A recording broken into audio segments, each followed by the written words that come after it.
Hi, day 18 of Move More in March with Ellie from My Bodyworks. So yesterday we did our first day of um, our movement practice, and I hope you did it and checked it off on the box. So what we did yesterday, just as a review, is 1 minute breathing, 1 minute of rocking back and forth, 1 minute of hip mobility, and a minute of foot love. So today I would like to just go over the hip mobility a little bit more because we didn't explore that very much, and I'd like to explore it a little bit more. Now, hips can be tricky in that if you have pain, where the pain isn't always necessarily where your problem is. The pain in a hip could be due to a knee or an opposite ankle or the other hip, or we just don't know. We don't know until unless someone like me can actually assess your individual unique body.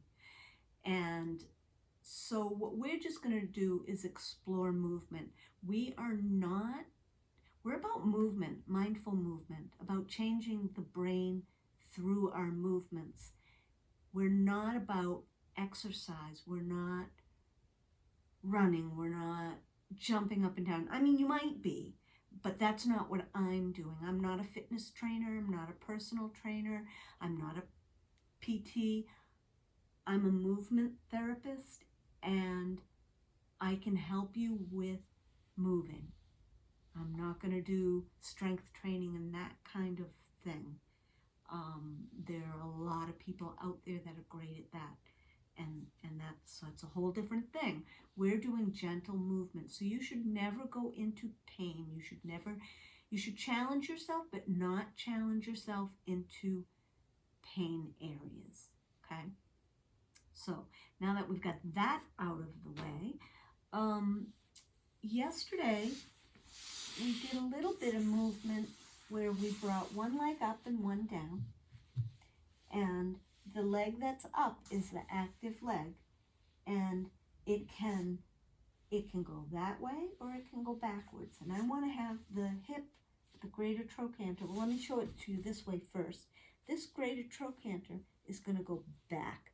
And when it goes back, it rotates the body. Okay? But I am going to start with this leg. So now you can see I'm going to rotate this direction because that hip's going back. But as that hip goes back, what's going on with that one? It's lengthening out. And I can push my heel out if I want to encourage it. I can use my hands to help move. So do that a few times. And then you can rock the leg from the hip into external rotation and internal rotation.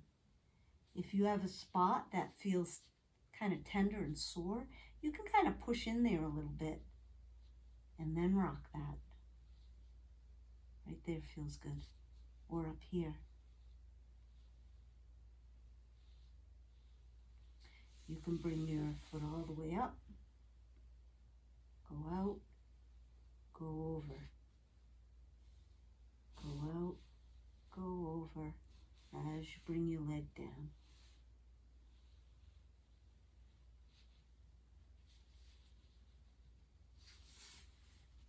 Now we're going to do, whoops, we did that side. We're going to do this side. When you do these things, you can always do one side and then compare and see if it made a change. So now this hip's going back, but what I'm looking to see is how does this react?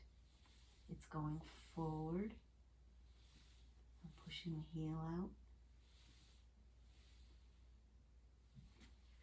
And then I'm going to rock it back and forth.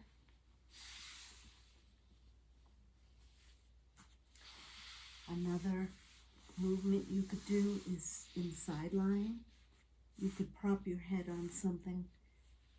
I don't have anything handy right here. Or you can just put your, it's better to prop your head if you're going to do this. I'm just going to lie on my arm for now. Greater trochanter, forward, and then backward. Feel what's going on in the hip.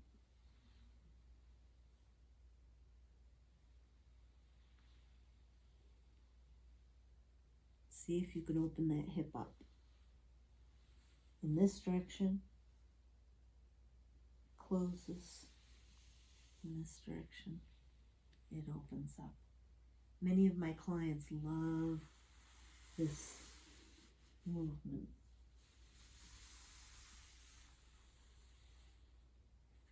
For the hip. So as the leg goes down, that hip drops down. And as it comes back, this is soft in here, opens up. And drops down.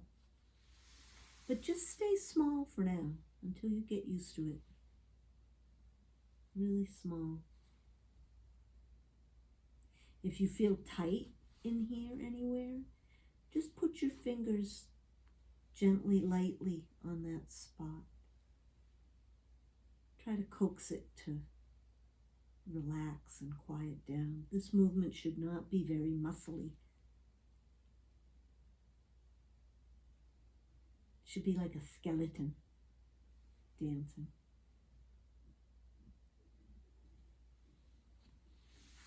And with that, we're done. And don't forget, Friday, I'm doing a Facebook Live. So check out My Body Works at noon. And I'll see you tomorrow. Bye.